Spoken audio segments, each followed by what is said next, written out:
Bismillahirrahmanirrahim. Assalamualaikum warahmatullahi wabarakatuh. Allahumma sholli ala Sayyidina Muhammad wa ala ali Sayyidina Muhammad. Apa kabar Sobat Poliresto? Semoga sehat, bahagia, penuh rahmat, serta penuh keberkahan. Alhamdulillah. Kesempatan kali ini, Ane akan menjawab pertanyaan dari salah satu Sobat Warungers kita nih ya. Terima kasih untuk pertanyaannya di kolom komentar. Jika sobat lain ingin menanyakan sesuatu ataupun berdiskusi lebih lanjut, silahkan hubungi kami di desk help yang tertera di deskripsi atau sobat dapat menuliskan di kolom komentar. Baik Sobat Poliresto, berikut pertanyaan dari sobat kita, Sobat Vicky Adinugroho. Nah, Sobat Vicky nanya ini, apakah ada solusi untuk mengatasi kasus keracunan makanan nasi box atau jamuan catering atau jamuan makan di acara hajatan?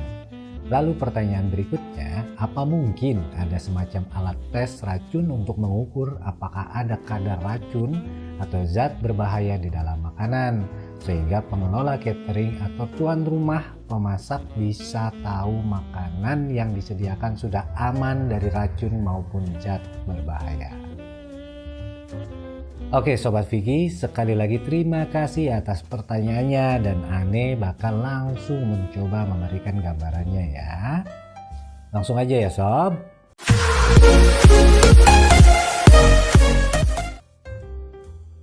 Sobat Poliresto, Ane akan menjawab pertanyaan kedua dulu dari Sobat Vicky ini.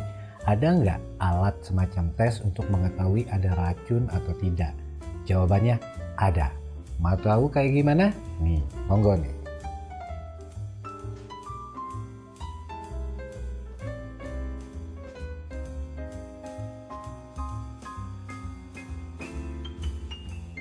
Nah Sob, udah lihat alatnya kan?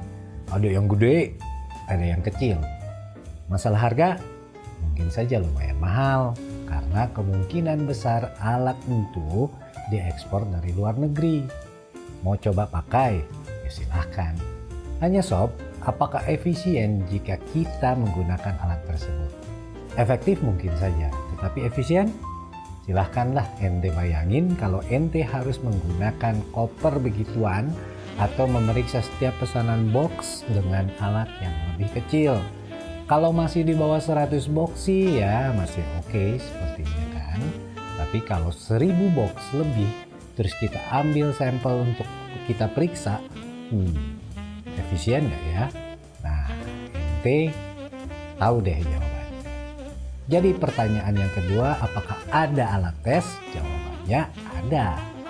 Nah, kita berlanjut ke pembahasan berikutnya nih Sob. Kita akan mencoba menjawab pertanyaan pertama, yaitu solusi. Solusi tanpa alat yang bisa kita lakukan sendiri. Mau tahu? Jangan kemana-mana, tonton videonya hingga selesai. Jangan lupa share, like, and subscribe ya Sob.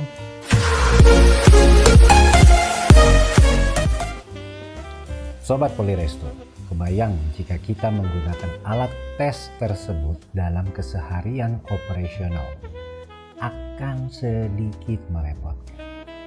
Aman memang, tapi apakah efisien? Sebenarnya tanpa alat kita dapat mendeteksi ataupun mencegah adanya zat atau racun di dalam makanan. Ini semua gratis. Hal ini akan menjawab pertanyaan sobat pertama dari pertanyaan Sobat Vicky ini, yaitu adakah solusi untuk mengatasi keracunan makanan nasi box, catering, atau jamuan hajatan? Mungkin maksud Sobat Vicky adalah mencegah terjadinya keracunan makanan ya. Soalnya kalau mengatasi kasus dapat diartikan setelah terjadi, keburu kita pada sakit perut dah. Sob, solusi mencegah yang gratis tanpa alat adalah mendeteksi dengan menggunakan diri kita sendiri. Alhamdulillah, Allah udah kasih kita anugerah terbesar melalui panca indera kita. Nah, kita gunakan panca indera pemberian Allah tersebut untuk mendeteksinya. Great dong bos, kita tinggal ucap Alhamdulillah. Baik sob, untuk mendeteksi masalah keracunan ini dapat kita gunakan indera penglihatan, indera penciuman, indera rasa, indera peraba. Mari kita bayangkan barang-barang nih ya, di depan kita nih ada nasi box atau pesanan catering yang udah selesai dimasak ya. Oke, pertama gunakan indera penglihatan. Kita lihat apa segalanya dalam tampilan yang seger. Seger dapat dilihat salah satunya dari warna. Jika sobat melihat daging ayam yang berwarna pucat dibandingkan dengan daging yang masih berwarna semu merah atau pink kali ya, sobat pilih mana? Merah semu pink atau yang putih pucat? Nah, itu berarti kita siaga. Kalau membandingkan yang semu merah dengan yang putih pucat, yang merah lebih segar. Nah, ini contoh. Terus gimana dong kalau tuh daging udah dilumbuin? Kan nggak kelihatan juga. Nah, kita pakai indera berikutnya, yaitu indera penciuman. Makanan tersebut berbau atau tidak berbau. Nih maksudnya bau, ente paham kan ya? Bukan bau enaknya makanan, sedap. Tapi berbau yang tidak biasa pada umumnya di sebuah makanan. Misalnya pengik atau bahkan bau busuk. Nah, apalagi kayak begitu baunya, ya jangan nekat dimakan sob. Lalu sob, ente pernah makan nasi box, dibuka segar, dicium paling sering apa? Bau pisang kan? Karena umumnya ada pisang di dalam box, pernah kan? Sering ya?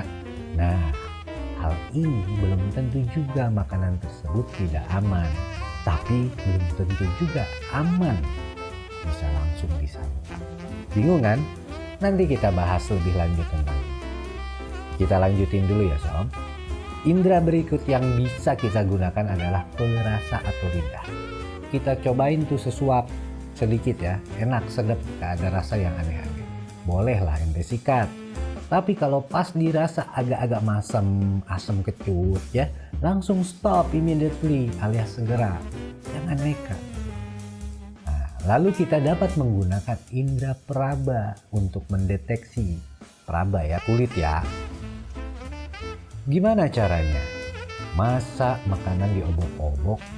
Ya sob, indera peraba bisa kita gunakan saat kita mengolah bahan baku sebelum proses memasak. Rasakan permukaan daging atau sayurnya. Jika teksturnya agak berbeda, kita patut waspada sob. Tapi bukan berarti bahan tersebut berbahaya ya. Jangan lupa juga cuci tangan dulu sebelum menyentuh makanan. Kita kudu padukan semua indera kita untuk mendeteksi. Alhamdulillah kan, Allah kasih kita alat yang luar biasa. Gak perlu impor.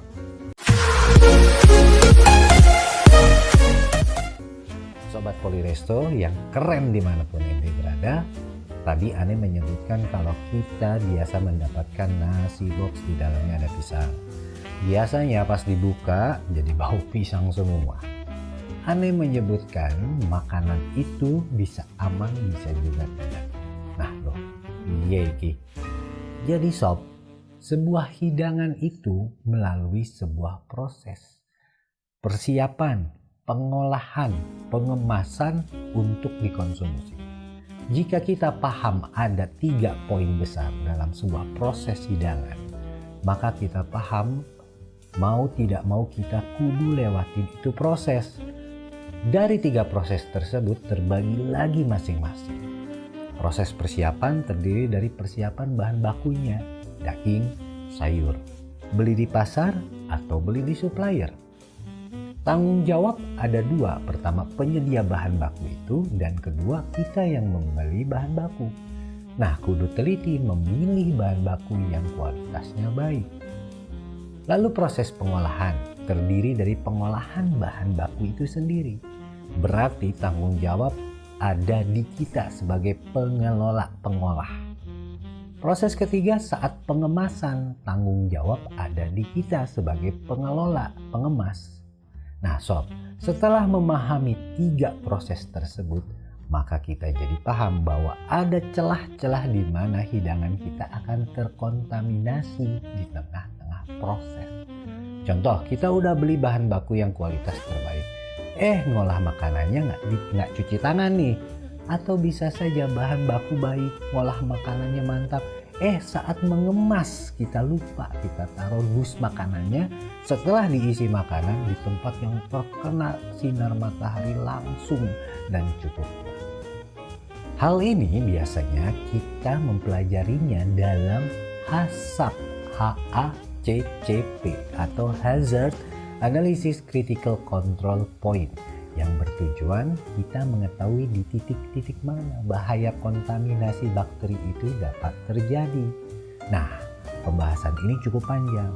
Insya Allah nanti kami buatkan video bersama agar kita dapat belajar bareng ya sob. Insya Allah. Tungguin aja ya. Semoga penyampaian ini dapat menjawab pertanyaan Sobat Vicky Adi Nugroho. Dan semoga bermanfaat untuk kita semua. Jika ada pertanyaan, silahkan tulis di komentar ataupun hubungi desk help kami.